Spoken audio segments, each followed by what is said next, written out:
Hello viewers, எல்லோருக்கும் வணக்கம். Bank நிஃப்டியினுடைய மூமெண்ட்ஸ், சப்போர்ட் அண்ட் ரெசிஸ்டன்ஸ் எப்படி எங்கே ஆக்ட் ஆகும், கால் ஆப்ஷன் புட் ஆப்ஷன்லாம் எங்கே வாங்கலாம், பை அண்ட் செல் ஃப்யூச்சரில் வந்து எங்கே வாங்கி எங்கே விற்கலாம், இதெல்லாம் பற்றி தான் இந்த வீடியோவில் இப்போ நம்ம பார்க்க போகிறோம். வீடியோவை ஸ்கிப் பண்ணாமல் கடைசி வரைக்கும் பாருங்கள். நீங்கன்னா நம்ம சேனலை வந்து சப்ஸ்கிரைப் பண்ணாமல் பார்க்குறீங்க அப்படின்னா மறக்காமல் நம்ம சேனலுக்கு வந்து ஒரு லைக் பண்ணுங்கள், சப்ஸ்கிரைப் பண்ணுங்கள், பெல் ஐக்கானை வந்து கிளிக் பண்ணுங்கள். இப்போ நம்ம பார்த்துட்டு இருக்கிற சார்ட் வந்து பேங்க் நிஃப்டியினுடைய 15 மினிட் சார்ட்டு. டுடே நம்மளுடைய மார்க்கெட் வந்து பேங்க் நிஃப்டி ஓப்பன் வந்து பார்த்தோம் அப்படின்னா ப்ளஸ் ஒரு 250 பாயிண்ட் ப்ளஸில் தான் ஓப்பனு. ப்ரீவியஸ் க்ளோஸ் வந்து பார்த்தோம் அப்படின்னா 47,450 வந்து ப்ரீவியஸ் க்ளோஸு. டுடே ஓப்பன் வந்து 47,700 வந்து பார்த்தீங்க அப்படின்னா ஓப்பன் ஆகிருக்கு. ப்ளஸ் ஒரு 250 பாயிண்ட் வந்து ப்ளஸில் வந்து ஓப்பன் ஆன உடனே பார்த்தீங்க அப்படின்னா அடுத்த நெக்ஸ்ட் கேண்டில் வந்து பார்த்தா அப்படின்னா ஒரு செல்லிங் தான். கீழே பாருங்கள், லோ வந்து ஓப்பன் லோ வந்து பார்த்தீங்க அப்படின்னா 47,590 வரைக்கும் வந்துட்டு திரும்ப அங்கேருந்து மார்க்கெட் வந்து புல்பேக் ஆகிருக்கு. திரும்ப ரிவர்ஸ் ஆகி மேலே போய் ஹை வந்து பார்த்தோம் அப்படின்னா 47,920 வரைக்கும் மேலே வந்திருக்கு. 47,920 வரைக்கும் மேலே வந்திருக்கு. 47,920 மேலே வந்துட்டு திரும்ப வந்து பார்த்தோம் அப்படின்னா ஒரு இதே ரேஞ்சில் வந்து பார்த்தீங்க அப்படின்னா ஒரு 850, அதாவது 47,850 ரேஞ்சில் வந்து பார்த்தோம் அப்படின்னா மார்க்கெட் வந்து அப்படியே ஒரு தடுமாட்டமாகவே இருந்துட்டு ஆஃப்டர்நூன் யூரோப் மார்க்கெட்லாம் ஓப்பன் ஆனதுக்கப்புறம் மார்க்கெட் வந்து சடனாக வந்து கீழே வந்துருச்சுங்க.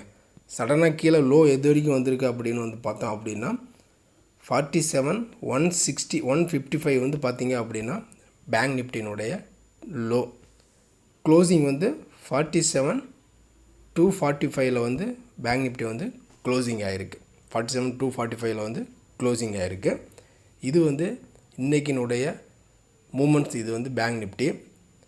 நம்ம ப்ரீவியஸ் வீடியோவில் வந்து சப்போர்ட் வந்து எங்கே அதாவது 47,800க்கு மேலே சஸ்டெயின் ஆகி நின்றுது அப்படின்னா நம்ம மார்க்கெட் வந்து ஃபர்தராக மேலே போகும் அப்படின்னு நம்ம வந்து சொல்லியிருந்தோம். பட் 47,960 வரைக்கும் போயிட்டு அங்கேருந்து சப்போர்ட் திரும்ப வந்து பார்த்திங்க அப்படின்னா ஒரு ஷெல்லிங் ப்ரெஷர் வந்து திரும்ப கீழே வந்து மார்க்கெட் வந்து திரும்ப வந்து 47,155 வரைக்கும் கீழே வந்து லோ வந்து 47,245 வந்து க்ளோசிங் ஆகிருக்கு. இப்போ நாளைக்கு வந்து பேங்க் நிஃப்டியினுடைய வீக்லி எக்ஸ்பைரி டே எப்படி இருக்கும், சப்போர்ட் எங்கே ஆக்ட் ஆகும், ரெசிஸ்டன்ஸ் எங்கே ஆக்ட் ஆகும் அப்படிங்கிறத இப்போ நம்ம பார்க்கலாம். இப்போ இன்றைக்கி வந்து மார்க்கெட் வந்து ஒரு -200 பாயிண்டில் வந்து பார்த்திங்க அப்படின்னா க்ளோசிங் ஆகிருக்கு. 202 வந்து -202 மார்க்கெட் வந்து க்ளோசிங்கு. 47,245 வந்து க்ளோசிங் ஆகிருக்கு. இது வந்து ஒரு சப்போர்ட் ஜோனில் தான் க்ளோஸ் ஆகிருக்கு.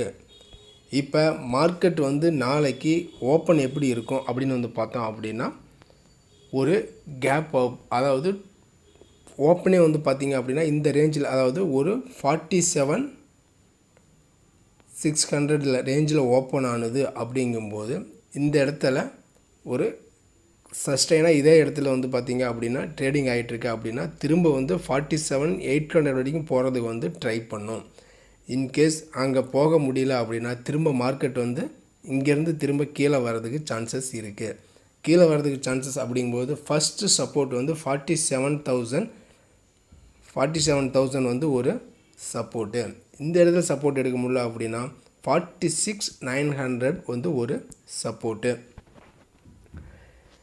இந்த இடத்துல சப்போர்ட் எடுக்க முடியாமல் மார்க்கெட் வந்து ஃபர்தராக கீழே போச்சு அப்படின்னா ஃபர்தராக வந்து ஃப்ரீ செல்லிங் தான் மார்க்கெட். திரும்ப வந்து ஒரு செல் ஆஃப் தான் மார்க்கெட்டில். திரும்ப வந்து அதனுடைய அடுத்த சப்போர்ட் வந்து பார்த்தோம் அப்படின்னா 46,500 வந்து ஒரு சப்போர்ட் தான் அதனுடைய அடுத்த சப்போர்ட்.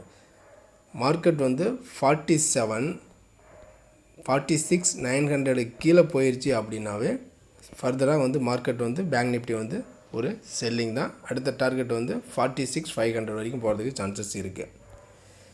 இப்போ நாளைக்கு வந்து மார்க்கெட்டே வந்து ஒரு கேப் டவுனில் ஓப்பன் ஆகுது. அதாவது ஒரு 47,000 வந்து ஓப்பன் ஆகுது. அப்படிங்கும்போது சேம் அதே தான் 46,900 வந்து சப்போர்ட் எடுக்கும். இந்த இடத்துல வந்து ஒரு சஸ்டெயின் ஆச்சு அப்படின்னா 46,900 சஸ்டெயின் ஆச்சு அப்படின்னா நம்ம திரும்ப ஒரு மார்க்கெட் பேங்க் நிஃப்டி ஃபியூச்சரை வந்து பை பண்ணலாம். திரும்ப வந்து ஒரு 150-200 பாயிண்ட்ஸ் வந்து அதாவது திரும்ப வந்து ப்ரீவியஸ் க்ளோஸ் அதாவது 250 வரைக்கும் வரதுக்கு சான்சஸ் இருக்குது. கேப் டவுனில் வந்து 46,900 வந்து சப்போர்ட் எடுத்து திரும்ப வந்து 47,250 வரைக்கும் வரதுக்கான சான்சஸ் வந்து இருக்குது. இது வந்து கேப் டவுன் ஓப்பன் ஆனால், கேப் அப் ஓப்பன் ஆனால் 46,000 அதாவது 47,600 ஓப்பன் ஆனால் திரும்ப மார்க்கெட் வந்து மேலே போகலை அப்படின்னா கீழே வர்றதுக்கு சான்சஸ் வந்து இருக்குது. கீழே ஓப்பன் ஆனால் 46,900 வந்து சப்போர்ட் எடுத்து மேலே 240 வரைக்கும் வரதுக்கு சான்சஸ் இருக்குது. 240 சஸ்டெயின் ஆச்சு அப்படின்னா அடுத்தது வந்து 550 வரைக்கும் போகிறதுக்கு சான்சஸ் இருக்குது. இன்கேஸ் 49 உடச்சி மார்க்கெட் வந்து கீழே சஸ்டெயினாகவே இருக்குது, மேலே வர ட்ரை பண்ண முடியல அப்படின்னா அது வந்து திரும்ப ஒரு செல் ஆஃப் தான் மார்க்கெட்டு. திரும்ப வந்து பார்த்தோம் அப்படின்னா 46,500 வரைக்கும் வரதுக்கு சான்சஸ் இருக்குது. 46,500 வரைக்கும் வரதுக்கான சான்சஸ் வந்து இருக்குது. இது வந்து பேங்க் நிஃப்டினுடைய லெவல்ஸு தான். இந்த லெவல்ஸ்லாம் உங்களுக்கு பிடிச்சிருந்தது அப்படின்னா மறக்காமல் நம்மளுக்கு வந்து ஒரு சேனலுக்கு வந்து லைக் பண்ணுங்கள், சப்ஸ்கிரைப் பண்ணுங்கள், பெல் ஐக்கானை வந்து கிளிக் பண்ணுங்கள். நம்ம அடுத்த ஒரு வீடியோவில் சந்திக்கலாம். Okay, bye, see you, take care.